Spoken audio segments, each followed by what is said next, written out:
Mr. Dursley sat frozen in his armchair. Shooting stars all over Britain? Owls flying by daylight? Mysterious people in cloaks all over the place? And a whisper about the Potters. Mrs. Dursley came into the living room carrying 2 cups of tea. It was no good. He'd have to say something to her. He cleared his throat nervously. Petunia, dear, you haven't heard from your sister lately, have you? As he had expected, Mrs. Dursley looked shocked and angry. After all, they normally pretended she didn't have a sister. No, she said sharply. Why? Funny stuff on the news, Mr. Dursley mumbled. Owls, shooting stars, and there were a lot of funny-looking people in town today. So? Snapped Mrs. Dursley. Well, I just thought maybe it was something to do with, her lot. Mrs. Dursley sipped her tea through pursed lips. Mr. Dursley wondered whether he dared tell her he'd heard the name Potter. He decided he didn't dare. Instead he said, as casually as he could, their son, he'd be about Dudley's age now, wouldn't he? I suppose so, said Mrs. Dursley stiffly. What's his name again? Howard, isn't it? Harry. Nasty common name, if you ask me. Oh, yes, said Mr. Dursley, his heart sinking horribly. Yes, I quite agree. He didn't say another word on the subject as they went upstairs to bed. While Mrs. Dursley was in the bathroom, Mr. Dursley crept to the bedroom window and peered down into the front garden. The cat was still there. It was staring down Privet Drive as though it was waiting for something. Was he imagining things? Could all this have anything to do with the Potters? If it did, if it got out that they were related to a pair of, well, he didn't think he could bear it. The Dursleys got into bed. Mrs. Dursley fell asleep quickly, but Mr. Dursley lay awake, turning it all over in his mind.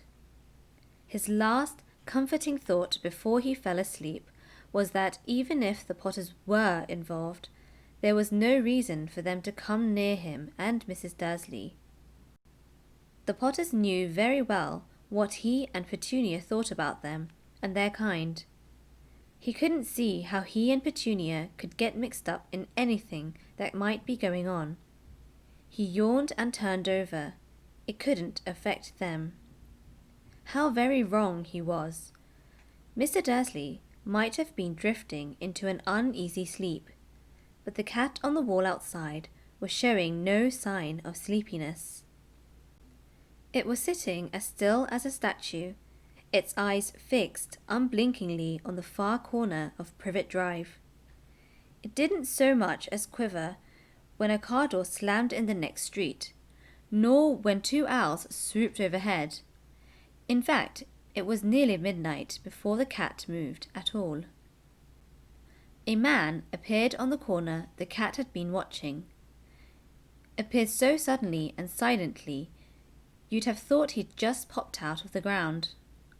The cat's tail twitched and its eyes narrowed. Nothing like this man had ever been seen in Privet Drive. He was tall, thin, and very old, judging by the silver of his hair and beard, which were both long enough to tuck into his belt. He was wearing long robes, a purple cloak which swept the ground, and high-heeled, buckled boots. His blue eyes were light, bright, and sparkling behind half-moon spectacles, and his nose was very long and crooked, as though it had been broken at least twice. This man's name was Albus Dumbledore. Albus Dumbledore didn't seem to realize that he had just arrived in a street where everything from his name to his boots was unwelcome. He was busy rummaging in his cloak, looking for something.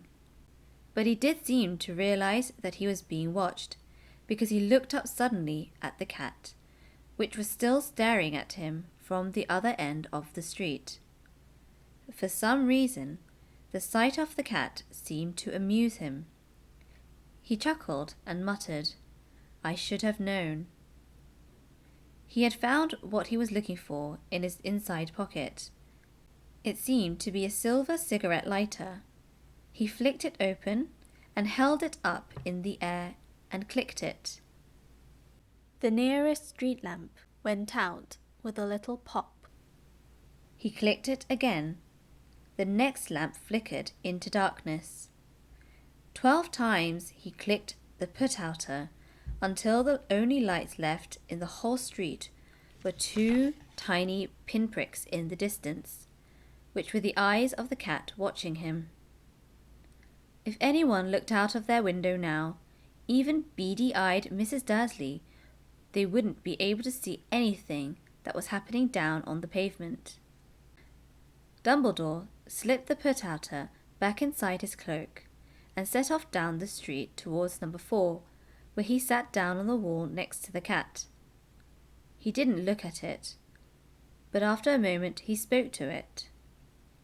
"Fancy seeing you here, Professor McGonagall." He turned to smile at the tabby, but it had gone. Instead, he was smiling at a rather severe-looking woman who was wearing square glasses, exactly the shape of the markings the cat had around its eyes. She, too, was wearing a cloak, an emerald one. Her black hair was drawn into a tight bun. She looked distinctly ruffled. "How did you know it was me?" she asked. "My dear Professor, I've never seen a cat sit so stiffly." "You'd be stiff if you'd been sitting on a brick wall all day," said Professor McGonagall. "All day? When you could have been celebrating? I must have passed a dozen feasts and parties on my way here." Professor McGonagall sniffed angrily. "Oh yes, everyone's celebrating all right," she said impatiently. "You think they'd be a bit more careful, but no, even the Muggles have noticed something's going on. It was on their news." She jerked her head back at the Dursleys' dark living room window. "I heard it. Flocks of owls, shooting stars. Well, they're not completely stupid. They were bound to notice something. Shooting stars down in Kent. I'll bet that was Daedalus Diggle. He never had much sense." "You can't blame them," said Dumbledore gently. "We've had precious little to celebrate for 11 years. "I know that," said Professor McGonagall irritably. "But that's no reason to lose our heads. People are being downright careless, out on the streets in broad daylight, not even dressed in Muggle clothes, swapping rumours." She threw a sharp, sideways glance at Dumbledore here, as though hoping he was going to tell her something. But he didn't, so she went on. "A fine thing it would be if, on the very day you-know-who seems to have disappeared at last, the Muggles found out about us all. I suppose he really has gone, Dumbledore?" "It certainly seems so," said Dumbledore. "We have much to be thankful for. Would you care for a sherbet lemon?" "A what?" "A sherbet lemon. They're a kind of Muggle sweet. I'm rather fond of it." "No, thank you," said Professor McGonagall coldly, as though she didn't think this was the moment for sherbet lemons. "As I say, even if you-know-who has gone, my dear Professor, surely a sensible person like yourself can call him by his proper name." "All this you-know-who nonsense. For 11 years I have been trying to persuade people to call him by his proper name, Voldemort." Professor McGonagall flinched, but Dumbledore, who was unsticking 2 sherbet lemons, seemed not to notice. It all gets so confusing if we keep saying, you know who. I have never seen any reason to be frightened of saying Voldemort's name. I know you haven't, said Professor McGonagall, sounding half exasperated, half admiring. But you're different. Everyone knows you're the only one you know, oh, all right, Voldemort was frightened of. You flatter me, said Dumbledore calmly. Voldemort had powers I will never have. Only because you're too, well, noble to use them. It's lucky it's dark. I haven't blushed so much since Madame Pomfrey told me she liked my new earmuffs. Professor McGonagall shot a sharp look at Dumbledore and said, The owls are nothing to the rumours that are flying around. You know what everyone's saying? About why he's disappeared? About what finally stopped him? It seemed that Professor McGonagall had reached the point she was most anxious to discuss. The real reason she had been waiting on a cold, hard wall all day, for neither as a cat nor as a woman had she fixed Dumbledore with such a piercing stare as she did now. It was plain that whatever everyone was saying, she was not going to believe it until Dumbledore told her it was true. Dumbledore, however, was choosing another sherbet lemon and did not answer. What they're saying, she pressed on, is that last night Voldemort turned up in Godric's Hollow. He went to find the Potters. The rumour is that Lily and James Potter are that they are dead. Dumbledore bowed his head. Professor McGonagall gasped.